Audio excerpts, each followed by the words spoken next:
Today's Mercedes-Benz interview of the day brought to you by Mercedes-Benz EV, the fully electric EQS sedan from Mercedes-Benz. Innovation on a magnificent scale.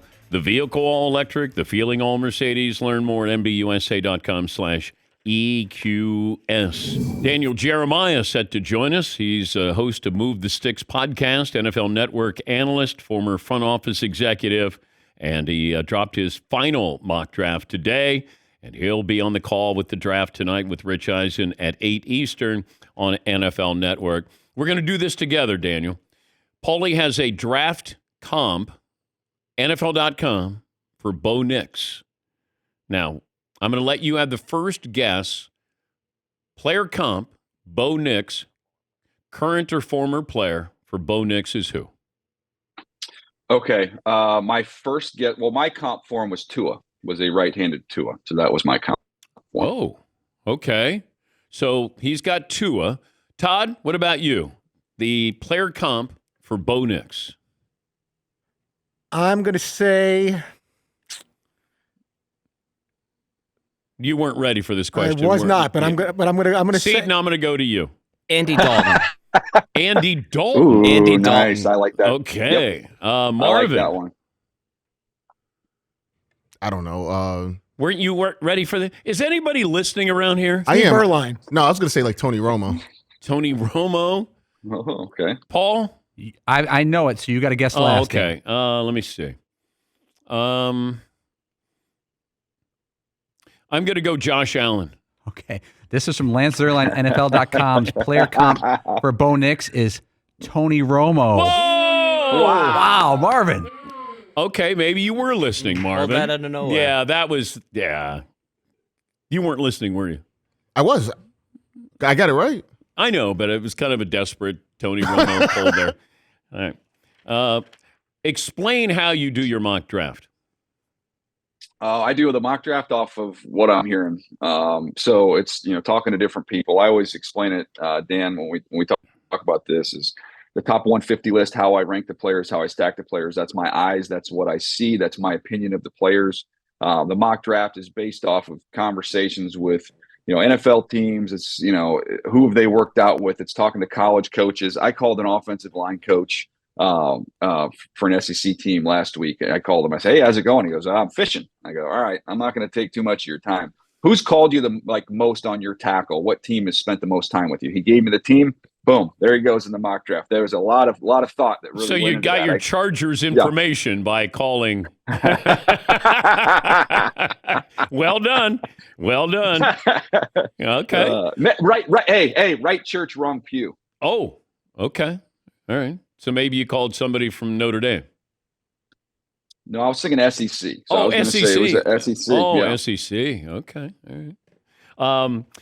I don't think J.J. McCarthy's going fourth. I get the feeling that we're going to have three quarterbacks, and then maybe Arizona just says, "Look, we got Marvin Harrison right in front of us. Unless you blow us away, we got a guy that can help Kyler Murray, and he's the best player in the draft, best receiver in the draft." And then I don't think the Giants are taking a quarterback because it feels like they keep telling us, or their leaks are they're taking a quarterback. I don't like. Why would they tell you what they're going to do? So that's just some of my observations here. And what do you think of those? I absolutely co-sign on all of them, and that's why I've had the same thing going. I personally, I believe the Minnesota Vikings and the Giants are going to try, and they're going to keep trying until the pick is in at 3 to get up for Drake May at 3 with New England. They're going to keep trying to put more in the pot and really try and pry him out of New England. But if New England sticks and picks at 3, and that's Drake May, and those top 3 quarterbacks are gone, I believe that as you do, I think Drake May was a Giants guy.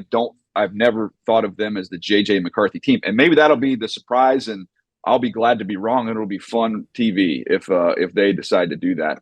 And I think the Minnesota Vikings, all in for Drake May, but comfortable with McCarthy or with Penix. No one, to me, Dan, it helps when you put names with this, right? So I don't want to part with pick 23, and sometimes that doesn't compute with people. Well, let's put a name. Let's say Chop Robinson is pick 23. So if you're comparing J.J. McCarthy and Michael Penix, you're really not. If I have to trade all the way up to get J.J. McCarthy, and I have to trade part of that package is Chop Robinson, I'd rather have Michael Penix and Chop Robinson than J.J. McCarthy. So that's part of that calculus and why I think Minnesota might hold their water. Are you, and I'm curious about this, that you want kind of chaos because you're going to be on the broadcast tonight, but then do you want chaos that disrupts your mock draft? Once the mock draft show is over at 9:00 Eastern last night, I don't give a crud how many of those picks I get right. I mean, come on. It's like I just told you, I just put a player in a mock draft based off talking to a coach on a fishing boat. So, I mean, I'm not going to get too hung up on being right or wrong on those. I want the most entertaining, action-packed first round. I want the surprise out of left field because it is. I mean, I'm fortunate, Dan. You know these guys I get to be with. I mean, when you're with Rich and you're with Charles Davis, who does all the NFL games, you've got Joel Klatt, who's called 16 Michigan games. Like, I'm looking forward to those conversations, and I hope we're surprised as heck when these pick comes in. The quarterback that might not work out is who? Well, I've always said I've got the opposite question of who do you think is going to be a home run, and my answer is always, well, who does Minnesota get? The situation really matters there. Who might not work out? I would say that the situation I would be worried about most is probably New England if you get rushed onto the field. I know Elliott Wolf got upset about that, and he's pushed back and said he thinks they have the infrastructure to support a quarterback. I mean, I was there calling the Charger game last year, Dan, and they didn't score a point. So maybe I'm jaded on that one. They've got some work to do. Yeah, I wonder what comes first, the quarterback or the team. And I don't know if New England learned from Mac Jones. We got to have a team before we send Drake May out there. Because then Drake May, and confidence plays such an important role at that position. And Mac Jones's confidence was shot.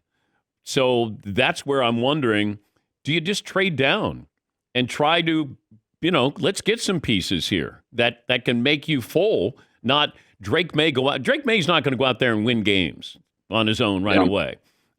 Caleb can, I guess Jaden Daniels can, but I don't know if any of these other quarterbacks you're going to say, go out there. Hey, make some magic here. What do you think of that logic for New England? Yeah, two thoughts. One, if I'm Drake May and I get selected 3 by the New England Patriots, the first thing I'm going to do is I'm going to send Jacoby Brissett $5,000 worth of spot treatments and say, stay stretched out. I want you to stay nice and limber. We got to get you through this season before we can get some more help. Then I can go play. That's the first thing I'm doing. The second thing I was thinking of is that conversation that you just had, or that thought you just had. Do you think that Kevin O'Connell, who was teammates with Gerard Mayo, is he not calling Gerard Mayo and saying, Gerard, your team's not ready for a quarterback? Come on, man. I've got all these picks. You come back here, you build up your team, and then I go up and get my quarterback. Good call. If Andrew Luck, Joe Burrow, Trevor Lawrence, and Caleb Williams were all available tonight. Oh, Andrew Luck would be one for me. That's as good a grade as I've ever given a quarterback. Okay. Joe Burrow would be 2. Then you said Trevor Lawrence. Yeah, and then Caleb. With Trevor Lawrence and then Caleb would be in that order for me. And Caleb's my top player in the draft. I love him, but stacked in that company, he'd be the last one. Yeah, but Caleb's supposed to be generational. I hate that word, by the way. Can we retire that? Hey, I'm just mocking what the mock draft guys are telling. The analysts are all telling me all these things. He's generational. He's the next Patrick Mahomes.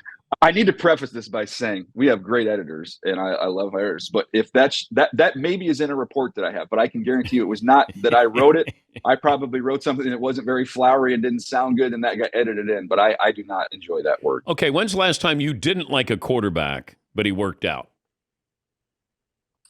Where I didn't like a quarterback and he worked out? That's a great question. Well, I mean, the guy in San Francisco turned out all right. Turns out maybe I was wrong on Brock Purdy, as was the rest of the world. But that's one where I remember literally, you get calls from agents all the time. And I mean, I should probably send an apology because I don't even remember who it was. But I do remember at one point in time getting a call saying, hey, I think I can get this quarterback from Iowa State. And I'm like, I mean, go ahead, but he's going to be practice squad, maybe drafted late, probably a priority free agent. You probably can go, hunt some other guys. Yeah, but Daniel, I probably cost that agent a lot of money on that second contract. You think? But let's be fair. If Brock Purdy played on Carolina, what looks different? He's not Brock Purdy. Yeah. Well, that's my whole point when we were talking about earlier, because people ask you before the draft, which one of these quarterbacks is going to hit big. And it'd be like in the past, like, well, which one gets to go play for Andy Reid? And then which one gets to go to Minnesota with all their weapons and Kevin O'Connell calling plays and a really good offensive line and a premier left tackle and a good tight end? Like, the situation, I don't know that it gets enough attention. And I know I get pushback saying, oh, that's a cop-out. That's an excuse for you to make if you like the player and he didn't pan out. And I'm like, I don't know how you divorce yourself from that, though. I mean, how many of these guys are truly on a level where they transform their environment? Like, that's just, those are so few and far between. Well, even Mahomes, I've said this, and my audience probably hates hearing it, but if you put him on Carolina, he's not Patrick Mahomes. He's probably a great curiosity. And we go, boy, if they ever surround him with talent, it's you have to have, your offensive coordinator's been there a while and your head coach has been there for a while. You have an offensive line, maybe a weapon or two. I mean, there's really a blueprint for success for these quarterbacks. It's rare, David Klingler, go in there, make some magic there, David, or Tim Couch, go in there. Had they gone elsewhere, maybe they could have been successful. David Carr, he's as talented as anybody I've seen in a long time. I mean, his confidence was gone.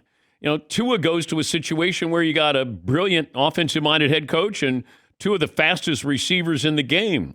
You can, if I put Tua in Carolina, he's not doing anything like this. Well, think about this. I mean, and you've seen the numbers that just came in on the two guys that Detroit Lions just re-signed in St. Brown and Sewell. Now, the next one they're going to do is going to be Jared Goff, and it's going to be a massive, massive number with where he is. Think about Jared Goff if Sean McVay never gets to L.A. Like, think about where that was trending for his career and how much that change that as still a young guy, but he was getting ready to be tossed aside. And he cranks back up his career to the point where he might end up being, if not the top, he's going to be like a top 3 paid quarterback in the NFL before too long. Would you pay him that kind of money?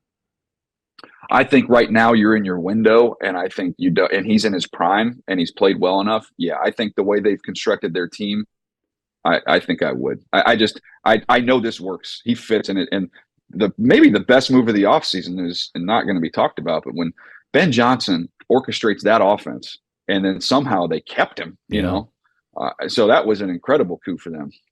What's the most radical rumor you've heard so far? Well, I tweeted it out a little bit ago, and it's so complicated, Dan, that I'm gonna actually have to pull it back up and read my own tweet because there's no way I could remember it. So this is a rumor. This is not a report. Rumor. Just let everybody know. This was this. So here it goes. All right.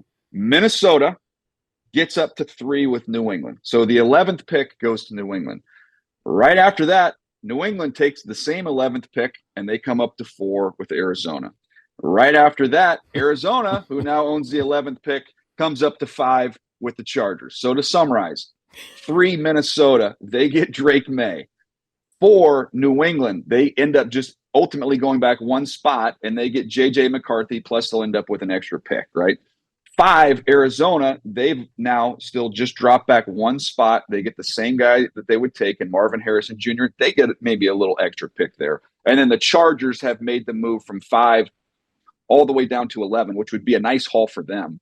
They would be the one who ended up with the majority of the Vikings picks. But everybody kind of gets what they want, and then they get a little bit plus who they were going to take there. So it's a lot to take in, but that was presented to me this morning, and I had to write it down and stare at it for about 5 minutes before it sunk in. Okay. Your pick for the Chargers got my attention because you're an analyst for the Chargers, and aside from being with the NFL Network, Harbaugh with how he builds a team. Does Harbaugh truly go offensive line?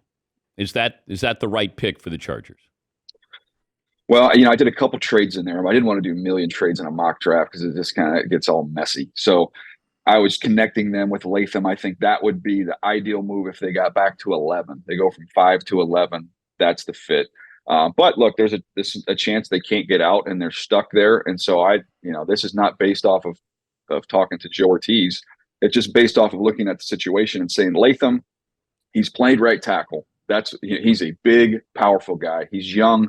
Harbaugh recruited him, so he's familiar with him. Joe Ortiz, who's with the Ravens for 25 years. And when you're with Ozzie Newsome for 25 years, you become very invested, even as an Auburn graduate, in Alabama football players. He has a close relationship with Nick Saban. He'll have all the information. But didn't you on used them. to work for the Ravens as well there? I did. Okay. I did. Yeah. Okay. But I got I got a text from Ortiz this morning, which is the first communication we've had in 2 weeks, because I've learned a lot over the years doing this job, Dan, that your friends, they just don't want to lie to you. So they just ignore you for 2 weeks. So, but that to me, it feels like when Harbaugh, and this is just a theory. This is not based off a conversation. Okay. Remember when Harbaugh got to Stanford? Think about the landscape of the Pac-12 at that time. Oregon was humming, high flying. SC was rolling, high flying teams. Now he comes into a division with the Kansas City Chiefs. He didn't go to Stanford and say, I'm going to get all this speed and I'm going to compete in this track meet. He went out and signed every offensive lineman and tight end he could find and ran the ball down their throats. And so that's the formula that I'm using for this pick to justify why they would take Latham. Do the Rams draft Matthew Stafford's successor? That rumor's been flown around, and everybody's, I don't know if it's out there, but everybody in the league is talking about the fact that Les Snead was college roommates with Bo Nix's dad. So that's the connection that's been made there. And then I find out, well, they haven't really done a ton of work on Bo Nix. And I told that to a team. I said, they're not going to take Bo Nix. They really haven't done much work on him. And they go, you don't need to do work on him. He was roommates with his dad. You think he doesn't know this kid? And I'm like, this is so much garbage floating around here. I think they're going to try and get somebody to help Stafford, not replace him. Great to talk to you. Have fun tonight. Thanks, buddy. I appreciate. I need my Dan Patrick text tonight. So you're always the best. I'll text you, but I'll make sure that you're not on the air. I'll do it during a commercial break. Okay, you're the best, buddy. All right, buddy. Thank you. Daniel Jeremiah, NFL Network analyst, Chargers radio analyst, host of Moving the Sticks podcast. He'll be right next to Rich Eisen and company. Charles Davis, that'll be coming up tonight. NFL Network giving you their coverage.